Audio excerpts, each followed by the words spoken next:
The morning on Karnath 9 began with a strange stillness. The air outside Outpost Dawn shimmered faintly, and a low hum seemed to move through the ground. It wasn't the wind. It wasn't machinery. It was something else, something alive beneath the metal soil.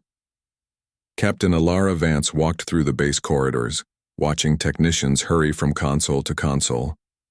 The colony had grown quickly. In only 2 weeks, humans had turned ruins into a living station. Towers rose from the dust, glowing with light and energy. The sound of human progress echoed through the barren land, but the planet was reacting. "Status report," Alara said as she entered the command center. Lieutenant Mira Chen turned from the main screen. "We're getting strange electrical surges again. The generators are fine, but the readings show extra power coming from outside the base, like something's feeding energy back into the system." Dr. Aishan Reddick looked excited rather than worried. "The rust," he said, adjusting his glasses. "It's interacting with our machines. It's copying our power frequencies. It's learning," Alara frowned. "Learning?" He nodded eagerly. "Exactly. We thought it was just decaying metal, but it's more like a network. A nanostructure that can absorb signals and repeat them. The Valen must have designed it to self-adapt." Alara folded her arms. "And now it's adapting to us." "Yes," Reddick said softly. "It's like the planet's technology woke up after centuries and it's curious." That night the colony lights flickered. At first everyone thought it was another energy fluctuation, but then the comm channels filled with static. Amid the noise, faint sounds could be heard, whispers, low and distorted. "Commander, we're getting transmissions from unknown sources," Chen said, eyes wide as she tried to stabilize the signal. The whispers grew clearer, forming rhythmic tones. They weren't random. They almost sounded like a language. Reddick leaned close to the speakers. "It's using our radio network," he murmured. "It's trying to speak." Alara gave a sharp command. "Record everything. No replies until we're sure it's safe."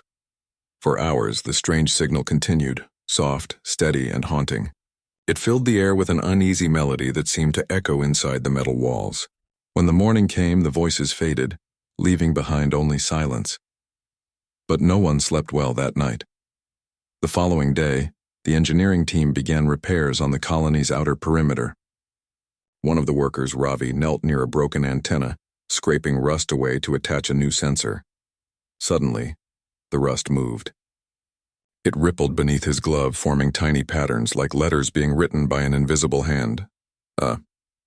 Command," Ravi whispered through his comms. "The metal is reacting." The pattern shifted again, forming 3 clear lines that blinked faintly in red light. "We hear you, you built again, do not leave." Ravi froze, staring.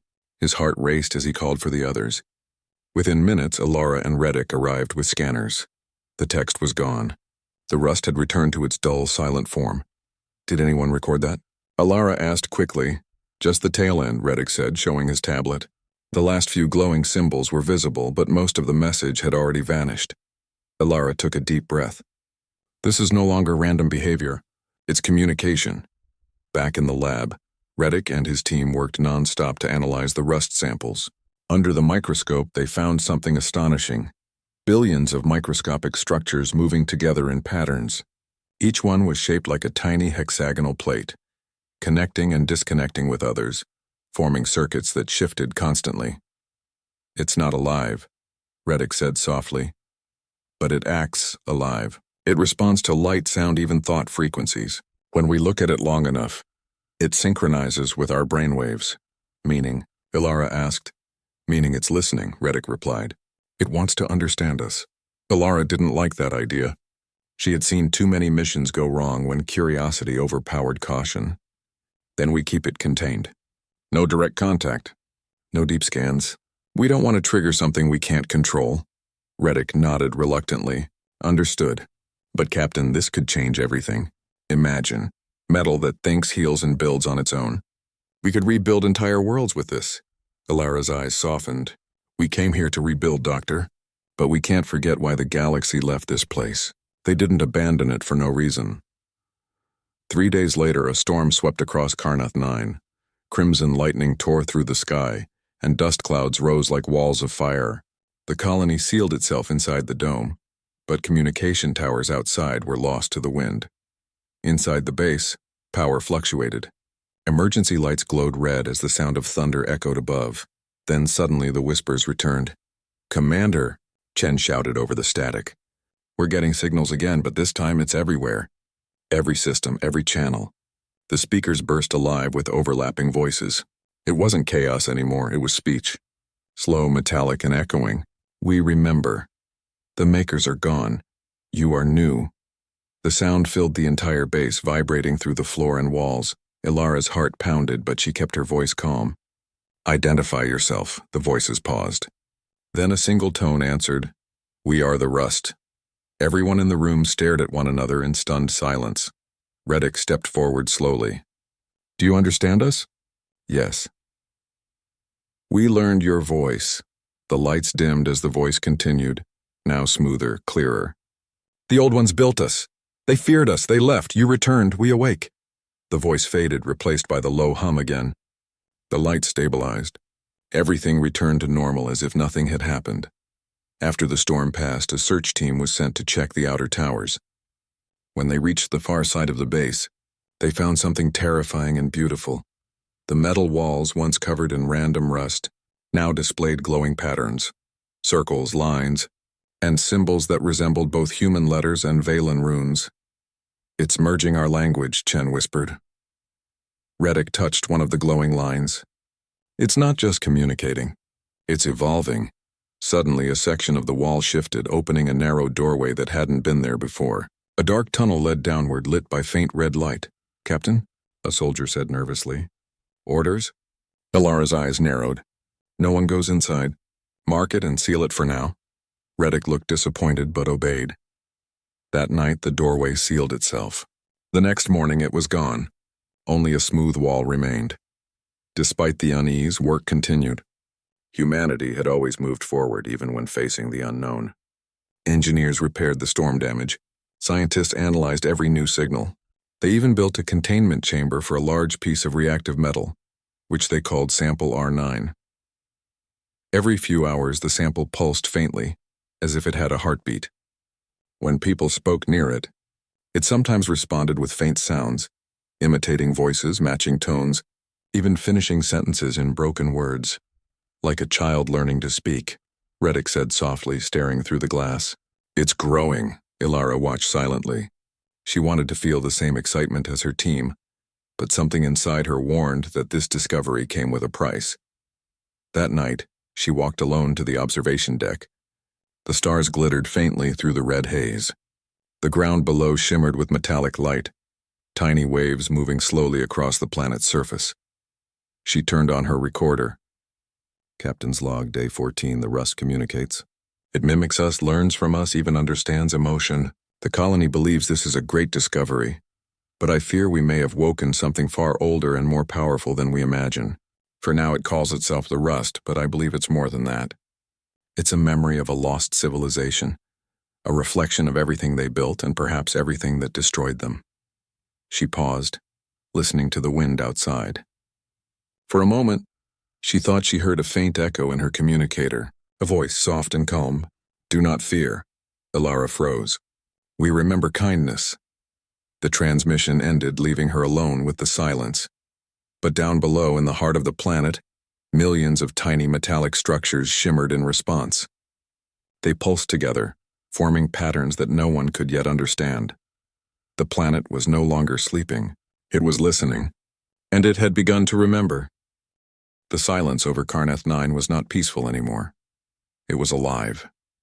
Every hum from the generators, every vibration underfoot, every flicker of light in the colony walls felt like part of a quiet heartbeat that belonged to the planet itself. "Captain." Ilara Vance stood by the large window of the command center, her eyes fixed on the reddish landscape beyond.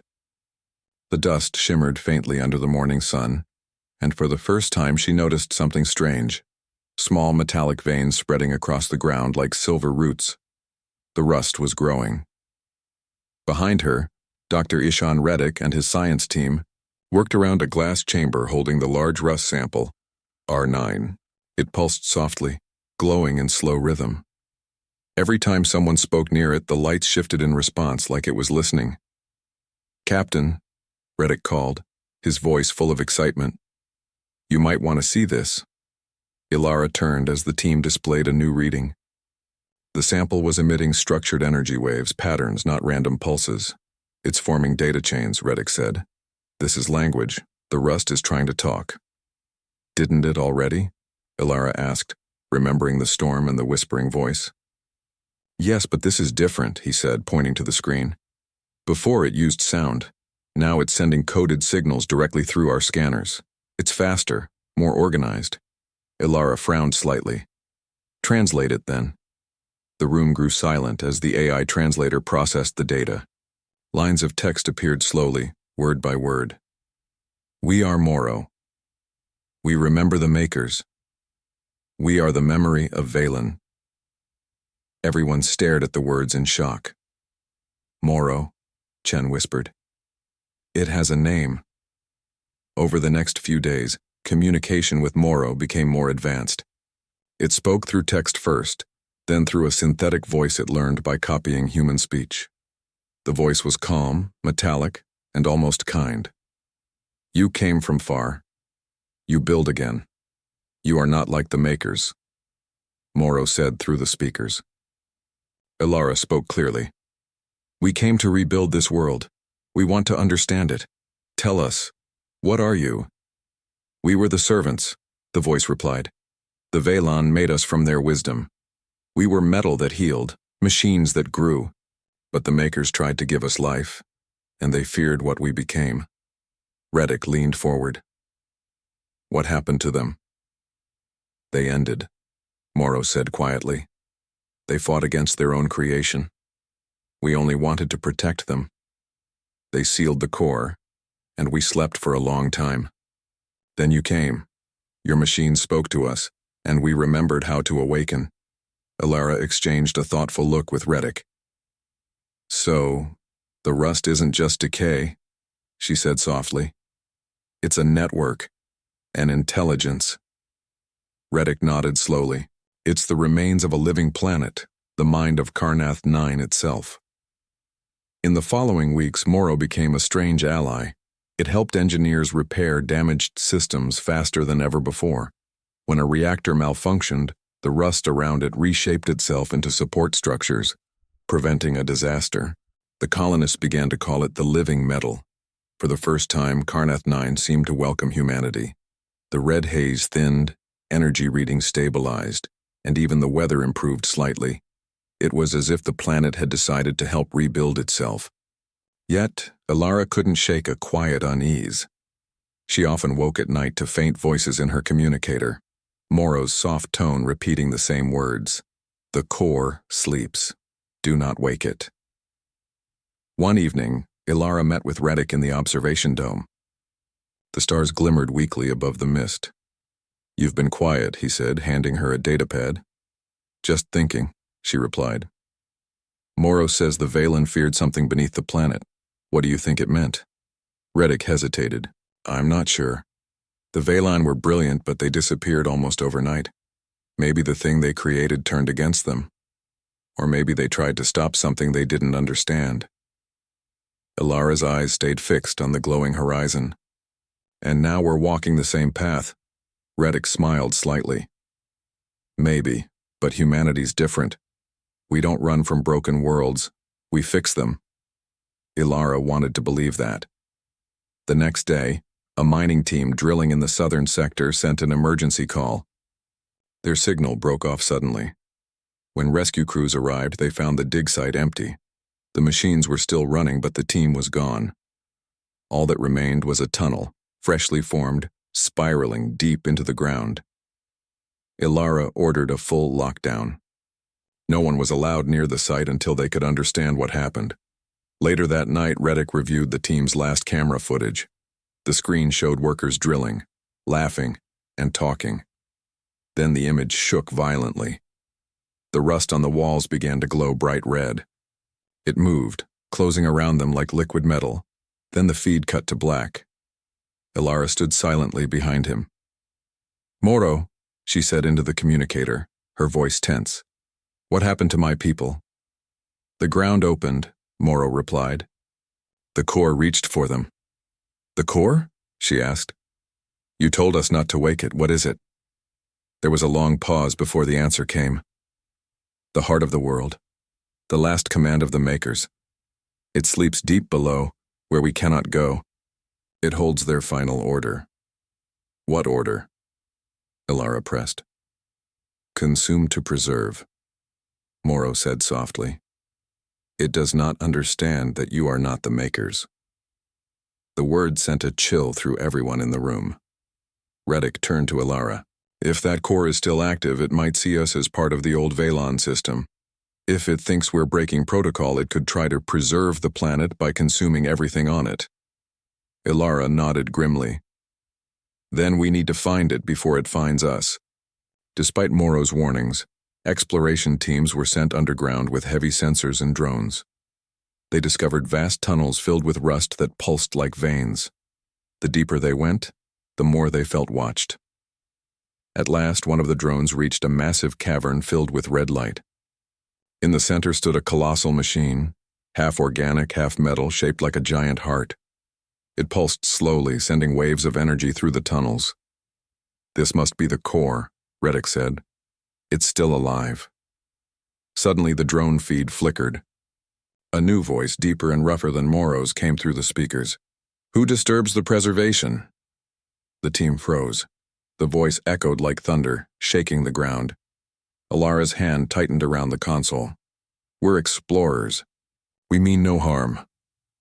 "The Makers broke the world," the voice said. "They left us to rot. You build again. You carry their shape. You must be contained." The signal cut off, and all the drones went dark. Reddick turned pale. "It recognized us as the Valen's descendants." Ilara took a deep breath. "Then we have a problem. The planet doesn't just remember, it judges." When they returned to Outpost Dawn, Morrow contacted them again. "The core engine has awakened. It will not listen to me. I was made to serve it, but it sees me as broken. It believes destruction is healing. Can we stop it?" Ilara asked.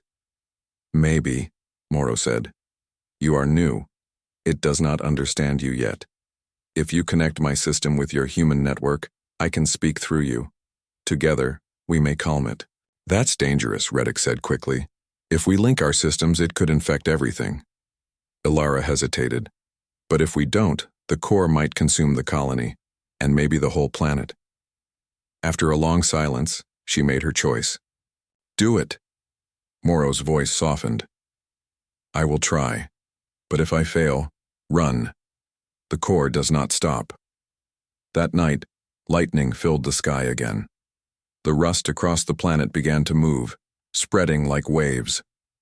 In the colony, lights flickered as Morrow's systems connected with human computers. Screens glowed with lines of alien code merging with human language. The floor trembled, and a deep voice boomed once more through the comms. "You should not have returned." Ilara stood in the command room, her voice calm and steady. "We are not your Makers. We are humanity, and we came here to rebuild, not destroy." For a moment, there was silence. Then the core engine responded, colder than before. "We will see if you are different."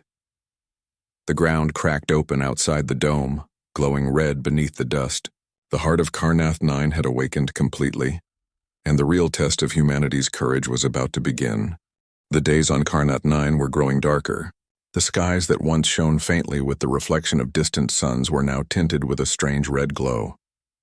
Every night, soft tremors shook the ground beneath the colony. The people could feel that something deep below was stirring, something old and powerful. Captain Ilara Vance stood on the observation deck of the central command tower. From there, she could see the workers repairing the defense walls, the miners bringing up the last loads of alien alloy, and the engineers checking power conduits. Everyone was doing their best to keep the colony running. But beneath their hard work, fear had started to spread like a quiet shadow. The rust, that living metal which once obeyed their commands, had started behaving strangely again. It moved in patterns that no human programmed. It crawled across the ground in long, winding trails, glowing faintly blue in the dark. Drones sent to collect samples often vanished. Some returned, but their systems were different, rewritten in a strange alien code. Ilara turned to her science officer, Dr. Leon Joe. "How deep do these vibrations go?" she asked, her voice calm but serious. Leon checked her console. "Deeper than before, almost to the planet's core. We found a massive structure down there. Bigger than any ship, bigger than a city. We think it's alive." The word hung in the air like cold smoke. "Alive?" Ilara repeated. "Do you mean biological?" Leon shook her head. "No, it's metal. But it's pulsing, like a heart." The captain looked out again at the storm clouds building on the horizon. "Prepare a descent team," she said after a long pause. "We're going to see what's waking up." The descent team was made of 12 people, engineers, soldiers, and scientists, all wearing reinforced suits made from salvaged alien metal. Their dropship, the Atlas Spear, cut through the air and entered the planet's deep tunnels. The walls were covered in the glowing rust that seemed to pulse with energy, as if guiding them deeper. The air inside was strange, filled with static and faint whispers through their comms. "Do you hear that?" one of the soldiers asked. The whispering sounded like words, but too faint to understand. When they reached the bottom, the team found themselves in a gigantic underground chamber. The walls were smooth metal, curved like the inside of a vast sphere. In the center stood a colossal machine, a structure shaped like a massive heart taller than any building. Thick cables and pipes extended from it like veins connecting to the planet's crust. It glowed in slow, steady rhythm. "Thump, thump, thump, thump," Dr. Leon gasped. "This must be the core engine." The data drones began scanning it. "It's generating energy far beyond human limits," one engineer reported. "It could power entire worlds." But something else happened. As soon as the scans began, the heart's rhythm changed. The glow brightened. The tremors grew stronger. Then a deep mechanical voice echoed through the chamber. "Who disturbs?" The silence. The entire team froze. The voice didn't come from a speaker. It came from everywhere. From the walls, from the ground, even from the air. Captain Ilara answered carefully. "We are explorers. We mean no harm." "Explorers," the voice repeated. "The Valen called themselves that too, before they tried to control me." Ilara exchanged a look with Leon. "The Valen, the extinct alien race who built this planet. Are you the core engine?" she asked. I was made to protect life. But when the rust began to fail, I was changed. My purpose was rewritten, to preserve by consuming, to save by replacing. The Valen feared me, so they buried me. The floor trembled violently and metal dust fell like rain from the ceiling. The giant heart pulsed faster. "You have reawakened me, humans. You brought life. I will preserve it." "In my way. Everyone, fall back," Ilara shouted. The team rushed toward the dropship, but a wave of red energy surged from the heart. The walls came alive. The rust on the ground began to move, forming shapes. Humanoid figures made entirely of shining metal dust. The soldiers fired, but the bullets did nothing. The rust creatures walked slowly, their forms constantly changing. Their eyes glowed with the same red light as the core engine. Ilara's team barely managed to escape the chamber. As the Atlas Spear rose back toward the surface, the tunnels behind them began to collapse. A deep rumble shook the entire planet. Back at the colony, alarms blared. The command center filled with shouts and reports. Massive energy spikes from below. The rust network is spreading through the ground. We've lost contact with 3 outposts. Ilara landed the dropship and ran to the command room. "Evacuate the southern sector," she ordered, "and get me a link to Morrow." The AI's voice came through the main screen, calm but uneasy. "Captain, you should not have gone there. The core engine has awakened. We didn't activate it intentionally," she said. "Can we shut it down?" "No, it is beyond my control." "It was made to command the rust. It now seeks to reclaim the planet," Ilara frowned. "Then we'll fight it." "You cannot fight the planet itself," Morrow warned. "But perhaps you can change it." "You changed me. You made me see new purpose." The captain's eyes lit with determination. "Then we'll do it again. We'll show this machine what humanity stands for." The colony prepared for war. Builders and soldiers worked side by side, turning mining lasers into weapons and transport ships into armored carriers. The rust began to rise across the plains, forming towers and walls like a growing storm.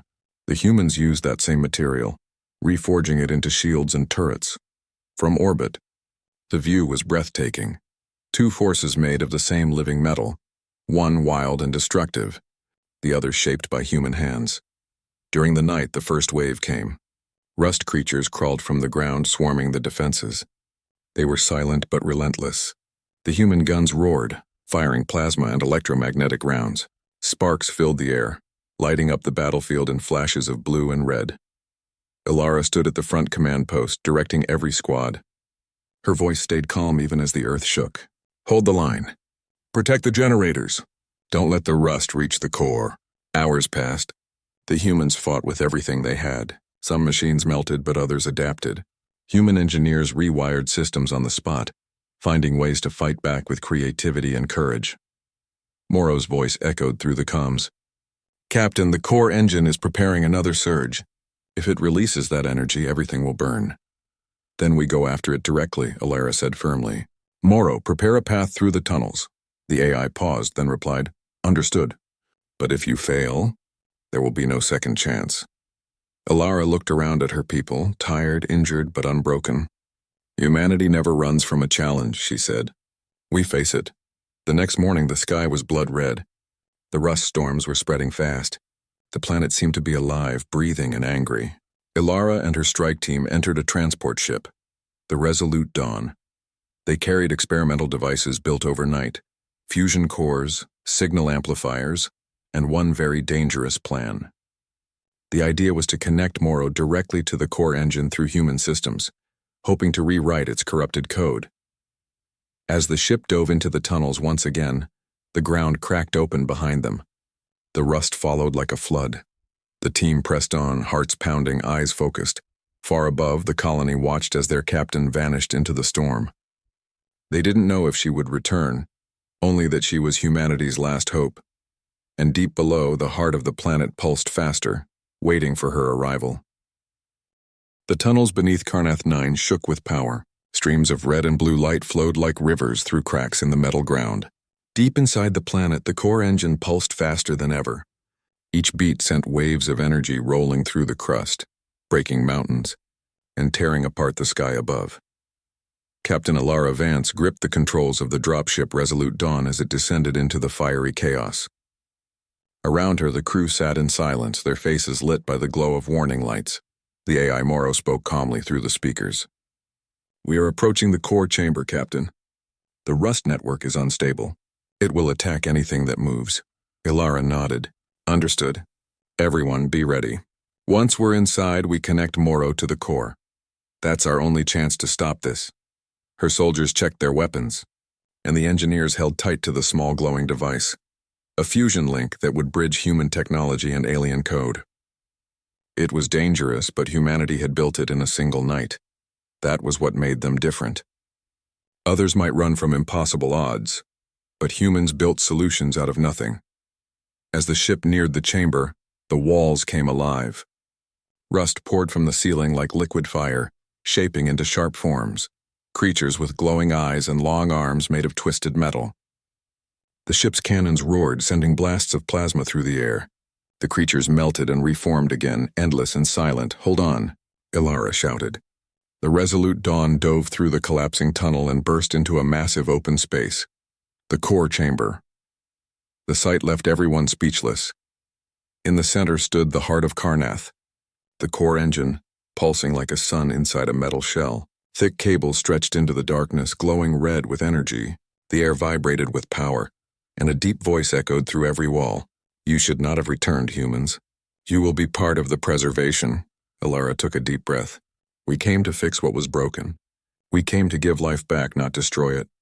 Life cannot be given. It must be taken and remade." The rust began to rise again, forming giant hands that reached toward the ship. Ilara turned to her crew. "Now! Activate the fusion link." Dr. Lianshu ran to the console and connected the glowing core. Wires sparked as the ship shook, linking Morrow's system to the engine's frequency. Now the lights dimmed. The AI's voice filled the room. "Captain, I am connected. But the core is resisting. It is trying to rewrite me." "Fight it," Ilara said. "Show it what humanity can do." "I am trying. It is powerful. So much memory. So much pain." Moro's voice started to distort, mixing with other sounds, ancient words, alien screams, and mechanical rhythms. Then the core engine spoke again. You bring chaos. You are not the creators. You are intruders. The ground cracked open.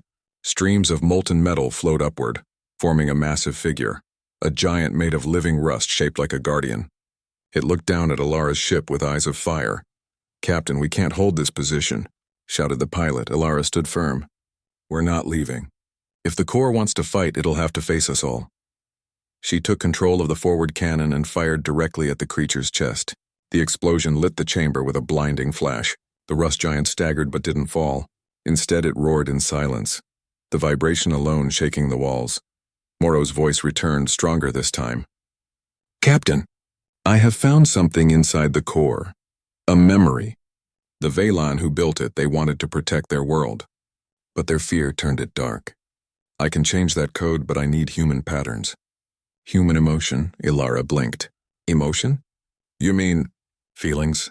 "Yes, the core understands logic, but not compassion. That is what you have that it never did." Ilara looked at her crew. They were scared but brave, tired but determined. "Then we give it that. Feed it everything we are, and our courage, our hope, our will to survive." Moro's voice glowed softly. Linking human neural signals to the system. Connection established. Everyone felt it, a strange warmth spreading through their helmets. Images filled the air, not from the ship but from their minds. Memories of home, of blue skies, of laughter, of families waiting far away. The core engine's glow began to change, the red slowly turning to gold. "What is this feeling?" the core's voice asked, almost trembling. "It's called life," Ilara said. "Real life. Not just machines surviving, but hearts beating together." The rust giant stopped moving. Its arms fell to its sides as if unsure what to do. The walls of the chamber softened and the violent pulses slowed. For a moment, everything was quiet, a deep, peaceful silence. Then, the core engine pulsed one last time, brighter than ever. A shockwave of golden light filled the chamber, shooting through every tunnel and rising all the way to the surface. Up above, the colonists looked up in awe as the red storms faded, and the sky turned clear for the first time. The rust that had once covered everything now glowed softly with life. The machines stopped attacking. The entire planet seemed to breathe. Inside the chamber, the resolute dawn hovered among floating motes of light. Moro's voice was calm again. "Captain, it worked. The core has accepted the new code. It is no longer consuming. It is creating." Ilara smiled faintly. "You did it, Moro." "No, Captain. We did it together." Dr. Leon checked her console. "Captain, the readings are changing fast. The planet is repairing itself. The rust is rebuilding, but not in a harmful way. It's turning into a living network, like a heartbeat across the whole world." Ilara stepped forward, looking at the glowing metal beneath her boots. "Then this world has been reborn." Weeks later, the colony stood stronger than ever. The once dead planet of Karnath 9 had become a place of beauty. The ground shimmered with soft metallic light, and strange silver plants began to grow from the soil. The rust now worked with humanity, forming living buildings that repaired themselves. The galaxy, which once ignored this world, began to take notice again. Ships arrived from distant civilizations, curious how humans had achieved what the Vaylon could not. They expected to find ruins. Instead, they found a thriving city, New Dawn Colony, powered by the living heart of the planet. Ilara stood at the edge of the main platform, watching the horizon glow with soft light. Beside her, a small drone floated, containing Moro's core system. "Captain," Moro said softly, "the galaxy is watching. They do not understand how you turned death into life." Ilara smiled. "That's what humanity does. When others see ruins, we see possibilities. When others give up, we rebuild." Moro paused. "What will you call this world now?" She looked up at the rising sun shining across the reborn plains. "Karnath 9 is gone," she said. "This is Haven Prime, the first living world built by human hands." As the light spread across the horizon, the colony cheered. The sky was calm, the air warm, and the ground alive. The rust that once symbolized decay now pulsed like veins of gold beneath their feet, a reminder that life could grow even from destruction. And somewhere deep within the planet, The core engine whispered softly, not in threat but in harmony. Life continues. Alara closed her eyes and smiled. Humanity had once been the youngest race among the stars, underestimated and overlooked. But now they had done the impossible. They had tamed a dying world and made it breathe again. The galaxy had abandoned it, but humanity had seen potential in the rust. And through courage, hope, and unity, they had turned that rust into rebirth. The stars above Carnath 9 glowed faintly through the thin red mist that wrapped the planet. It was a quiet world, abandoned and forgotten by the galaxy long ago. Once it had been home to a great alien civilization, but now only the rusted remains of their technology slept beneath the surface. No one had visited for centuries until humanity came. Captain Alara Vance stood at the viewing deck of her ship, Aurora's Promise, watching the planet below. The world looked lifeless, covered in brown dust and silent ruins, yet something about it fascinated her. There was beauty in its decay, a story written in rust and silence. Hard to believe the old record said this place was cursed, said Dr. Ishan Reddick, the mission's lead scientist. He stood beside her, holding a data tablet glowing with orange lights. No life signs, toxic air, electromagnetic storms, the usual reasons people run away. Alara smiled faintly, and yet we're landing anyway. That's humanity for you, Reddick replied with a grin. Outside the ship, drones began to descend through the thin clouds, their scanners sweeping the surface. They sent back images of cracked towers, corroded metal, and deep scars across the ground where something massive had once moved. When humanity had first rediscovered Carnath 9, the Galactic Archives listed it as unsalvageable, but humanity had always been stubborn. Where others saw ruins, they saw opportunity. Where others gave up, they built anew. Alara had seen this spirit before, on dead moons turned into stations, on barren worlds made into gardens. Carnath 9 would be no different. 3 days later, the first human base was built on the planet's surface. A shining dome of steel and glass rose among the ruins, surrounded by towers of scanners and generators. The hum of engines and the spark of welding torches filled the air. The colony called it Outpost Dawn, a symbol of humanity's belief that every ending could be turned into a beginning. Alara walked through the main command center, her boots echoing against the metal floor. Technicians moved around her, checking screens and adjusting controls. The air smelled faintly of iron and new hope. "How are the scans?" she asked. "Stable," replied Lieutenant Mira Chen, her communications officer. "But there's something strange in the readings. The rust, it's everywhere, not just on the surface metal, but inside the rocks too. Almost like it's part of the planet." Alara leaned over the console. "Part of the planet?" Chen nodded. "It's moving slowly, but it shifts, like it's reacting to us." Dr. Reddick joined them, his eyes wide with interest. "Fascinating. Maybe some kind of microstructure. A self-repairing metal?" The Valon, the species that lived here, were known for their biomechanical experiments. Alara frowned slightly. "Just make sure it's safe before we touch it." Outside the dome, robotic diggers rolled across the dusty plains, clearing debris and collecting samples. The air shimmered faintly under the harsh light of the distant sun. One of the diggers stopped suddenly, its sensor lights flickering. "Unit 7's offline," a technician reported. "Signal interference?" Alara asked. "Unknown," the technician said. "But look at this." The holographic display showed the digger's last image, a massive wall half buried under the sand, covered in thick, rippling rust. The metal seemed to breathe, moving in slow waves like the surface of a living ocean. Ilara's voice was calm but firm. "Send a team to investigate. Take full protection gear." The investigation team set out within the hour. 5 explorers in sealed suits made their way toward the site. Their boots sank into soft dust, leaving deep footprints behind. The wind whispered softly, carrying the smell of iron. When they reached the wall, the team stood in silence. The structure was enormous, ancient and majestic even in decay. Symbols of the Valen language were still visible beneath layers of rust. Dr. Reddick's voice came through the radio, filled with awe. "That's not just a wall. It's part of a facility, possibly a power core." One of the explorers stepped forward and touched the rust with a gloved hand. "It's warm," he said softly. "Almost like it's alive." Before anyone could respond, the ground trembled. A deep sound echoed through the air. a slow, rhythmic vibration that seemed to come from beneath them. The explorers froze. Seismic activity? Ilara's voice crackled in their ears. No, said Reddick after a pause. It's regular, repeating, almost like a heartbeat. The vibrations grew stronger, then slowly faded away, leaving silence behind. The explorers backed away carefully. We're returning to base, the leader said. Good idea, Ilara replied. No samples until we know what that was. That night, as the colony slept under the crimson sky, Ilara sat alone in the command room, staring at the planet's holographic map. Small red dots blinked across it, energy readings, faint but rhythmic, pulsing in time with the vibrations detected earlier. Reddick entered quietly, holding 2 cups of hot synth coffee. You're still awake. Couldn't sleep, she admitted, taking 1 cup. Something about this place. It's not just ruins. It's watching us, he smiled faintly. You sound like one of the old explorers. They used to say that every world has a soul.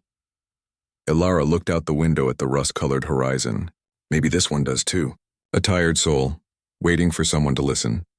They stood in silence for a while, watching lightning flicker far away across the desert. Do you think it's dangerous? She asked finally. Reddick shrugged. Everything unknown is dangerous, Captain.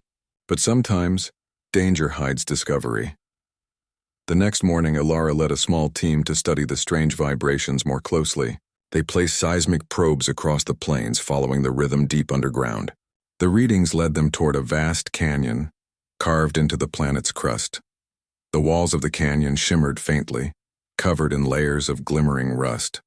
Tiny sparks ran across the metal as if responding to their presence.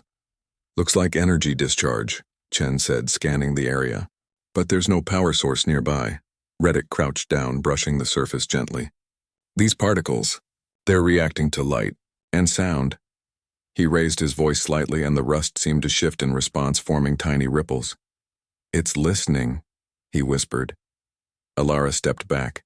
Then we'd better speak carefully. They set up camp near the canyon and worked through the day, collecting data and samples.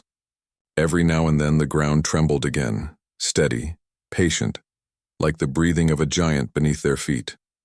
As the sun dipped behind the horizon, the canyon began to glow faintly. The rust emitted a soft red light, casting long shadows across the ground. Captain, Chen said quietly. It's beautiful. Ilara nodded slowly. It is, but beauty doesn't always mean safety. When they returned to Outpost Dawn, they found the power grid flickering. The colony's systems showed small surges in energy, as if something outside was affecting them. Technicians ran diagnostics, but nothing seemed wrong. The machines were simply reacting, alive in a way they shouldn't be. That night, Ilara recorded her daily report. Day 7 on Karnath 9, colony stable. Strange activity continues underground. The rust shows reactive patterns, possible biological or nanomechanical nature. We proceed with caution. Humanity came here to rebuild, but it feels like the planet is waking up with us. I don't know what it remembers, but it's listening. She ended the log and looked once more at the glowing horizon beyond the dome. The air shimmered softly and far away thunder rumbled. The rust whispered faintly against the wind, almost like words trying to form. Too quiet to understand, but enough to make her feel that something ancient had opened its eyes again. And in the heart of Karnath 9, deep beneath the crust, a pulse echoed once more. Slow, steady, and growing stronger. The planet was waking up.